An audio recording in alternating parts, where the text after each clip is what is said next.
If you're anything like me, you've always felt out of place in the world. As far back as I can remember, I always had the sense that I was different from others.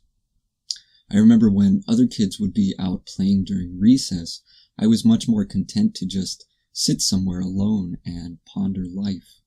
Not to say that I didn't have friends or I didn't like to play, but I definitely recall times when that didn't interest me very much. And I did spend a lot of time in my head thinking about things that I was pretty sure the other kids didn't think about. In fact, I don't think that most adults thought about these things. Some of the ideas I had were really abstract and profound, having to do with the very nature of reality, ideas which brought into question the validity of certain social constructs, and yet they seemed to arise from some place within me, from some innate source of wisdom which I somehow had access to. Not that these things I had simply made up in my imagination. They weren't my own personal ideas and theories. They seemed to come from some higher source of wisdom and intelligence. These weren't ideas which I had picked up from someone else, from my parents or teachers or television or any place outside of myself. In fact, I was concerned that I might have been the only one who saw the world with this particular perspective. And not only that, but I could sense intuitively that if I spoke openly about these things, that those around me wouldn't even begin to comprehend, that they might even think I was crazy. And so I kept these ideas to myself.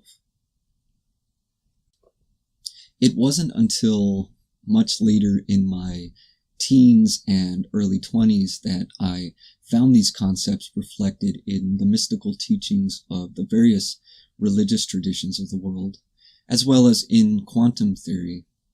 But even then, I was still very much alone in my way of thinking, and still found it difficult to relate with anyone at a level deeper than the surface. You know, most people are content to just talk about trivial shit, and that never really interested me. I wanted to talk about what it all meant, what was beneath the surface, what is life really about. So even from my childhood, I felt this sense of alienation, of being very different than the average person. And due to that, finding it difficult not only to relate with other people at a deeper level, but also difficult to function in society. It would seem that many people are really focused on simply going to school, going to college, getting a career, getting married, raising a family, retiring, and then you die, and that's it. That's all that life's about. For most people, that is their life map, and mixed in with that, there's, following the latest trends, shopping, playing sports, partying on the weekends, talking about celebrity gossip, and all that kind of thing. All of which is just very superficial, and none of that interested me. I've always been deeply interested in philosophy and spirituality and psychology. Why are we here? What's the purpose of life? And not only that, but questioning all of the concepts and constructs of society. I've found that I've never really been ambitious in pursuing a career or even maintaining a regular job. I don't give much value to material success, in having lots of money or fancy clothes, fancy cars, and all that sort of thing. For me, life has been primarily a spiritual journey, an inward journey, and I count my successes by what I've learned in life, what I've overcome, how I've grown internally, and by the overall sense of fulfillment, the very quality of life. And nothing interests me more than this, more than what's going on at the level of the mind and soul. While I've often been deeply introspective and socially introverted for much of my life, I wouldn't say that I was self-absorbed. I've always had a strong sense of empathy for other living beings, both humans and other animals, and a strong impulse to connect with others. I've always had a strong kinship with animals and consider the soul of every living being to be equally valuable. So when I was a teenager, I had become a vegetarian solely based on ethical reasons rather than for my own health, and I never felt comfortable even taking the life of an insect.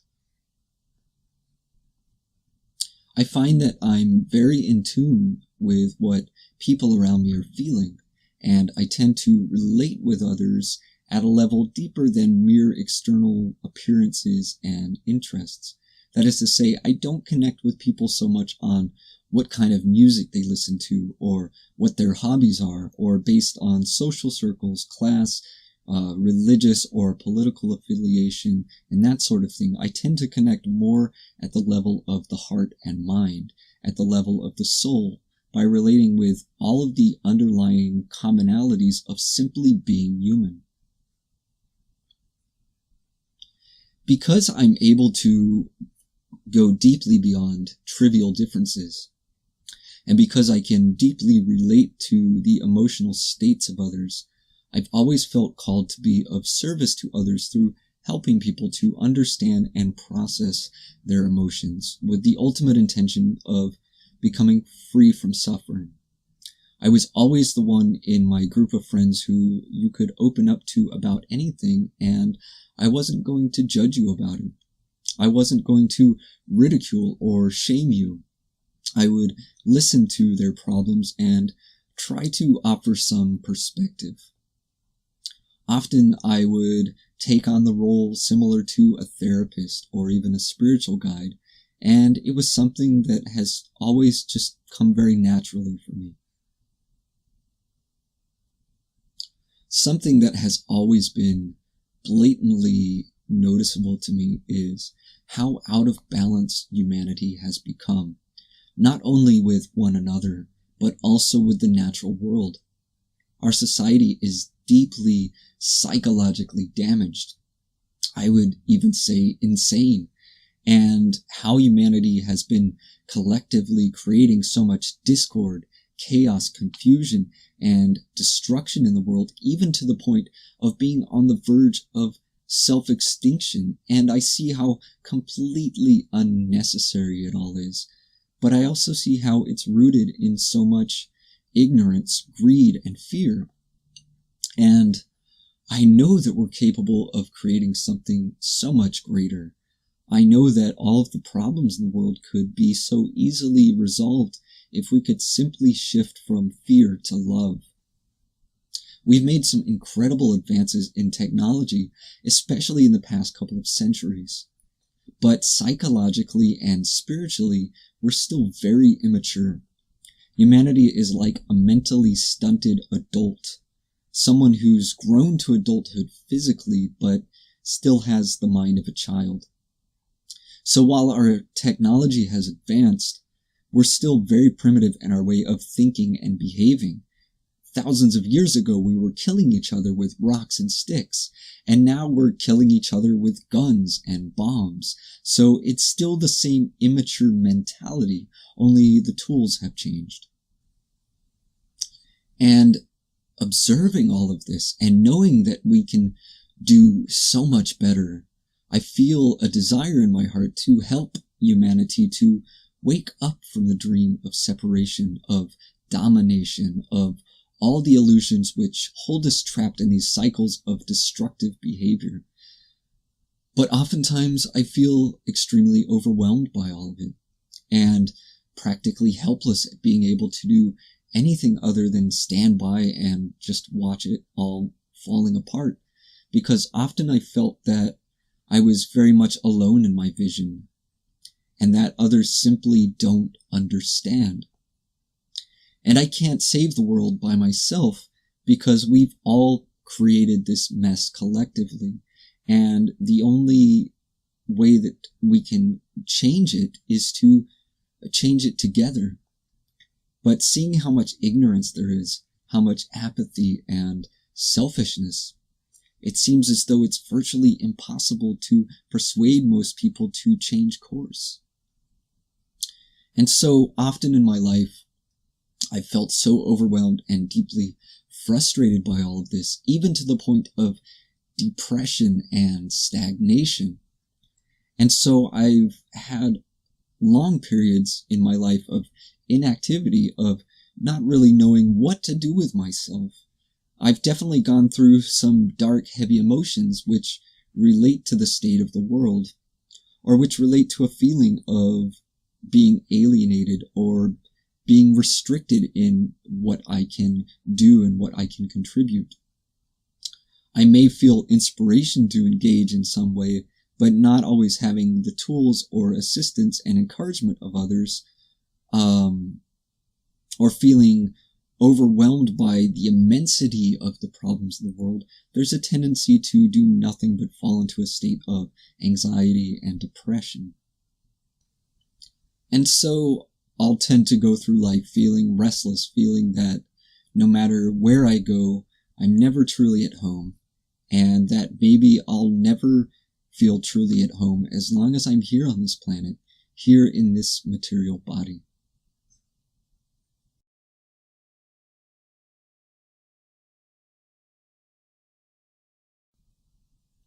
So, all of these attributes I've mentioned, the sense of feeling out of place in the world, the inclination toward spirituality, to being of service to others, in helping mankind to awaken, and even the sense of feeling overwhelmed and frustrated by the current state of the world.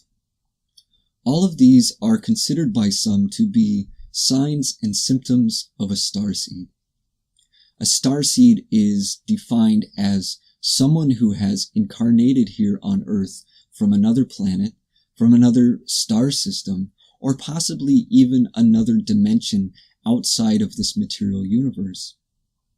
And they have incarnated here for the sole purpose of raising the vibrational frequency of the planet and to help guide humanity in the process of spiritual awakening. This concept came about in the 1970s New Age movement and has resurged in recent years. And for many people, this seems to explain all of the before-mentioned symptoms. It seems to explain why we feel so out of place, so alienated. It seems to make sense that the reason we feel so out of place on this planet is because we're not actually from here. But I'd like to propose another idea. What I'd like to suggest is that these feelings are actually quite normal, and that they're indeed healthy responses to an unhealthy society. Certainly, there are those of us who may experience them with greater frequency and intensity, but that may simply be because we're a little more sensitive, a little more open, a little more conscious and aware than the average person. In order to understand and explain these feelings, however, do we really need to deny our humanness?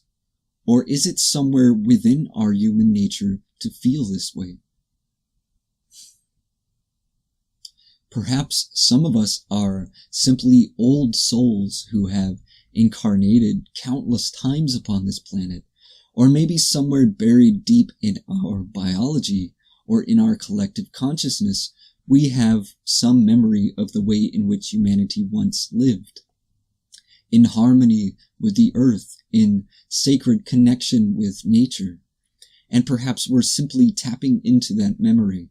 Perhaps it's because we're so deeply rooted here on this planet, due to millions of years of human existence, that we feel such a strong desire to care for the earth, for mankind, and for all living beings.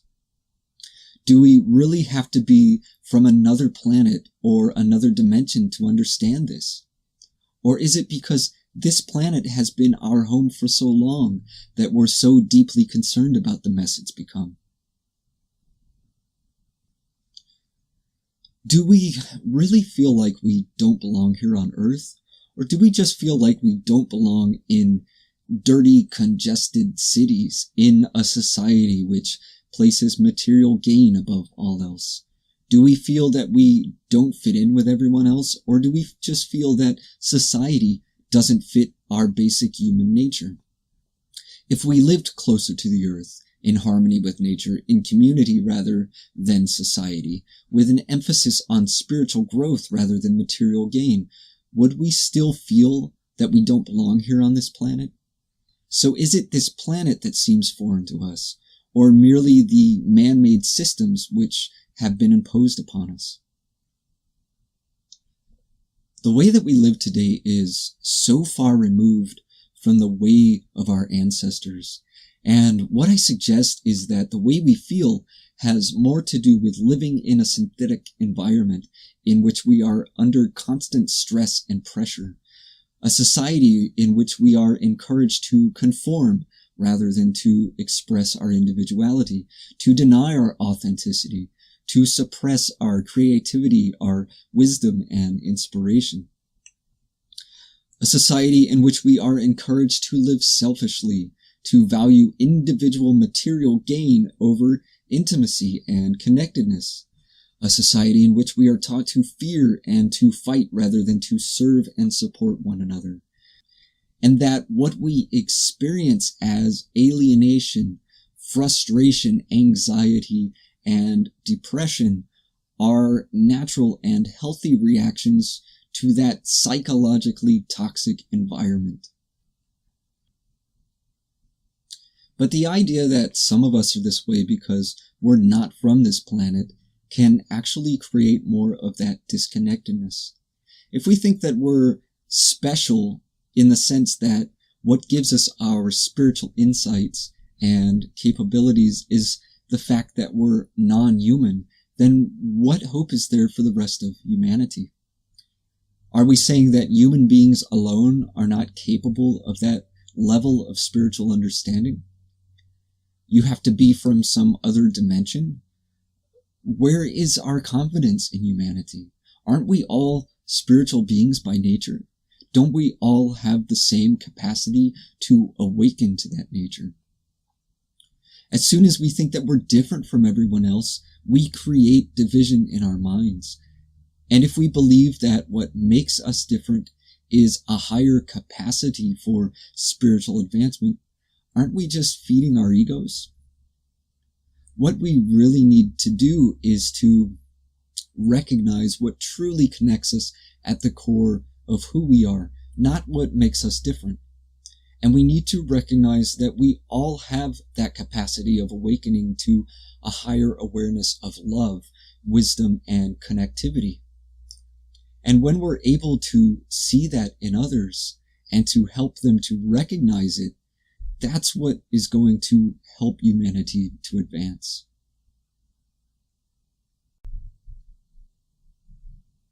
In the meantime, there are going to be moments when we feel estranged, when we feel disempowered and discouraged, when we feel overwhelmed and helpless and lacking in a sense of clear direction. But the more we divide ourselves from one another by some false sense of superiority, the more these problems will persist.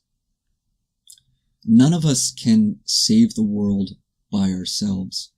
We all contribute to the mess, so we're all going to have to work together.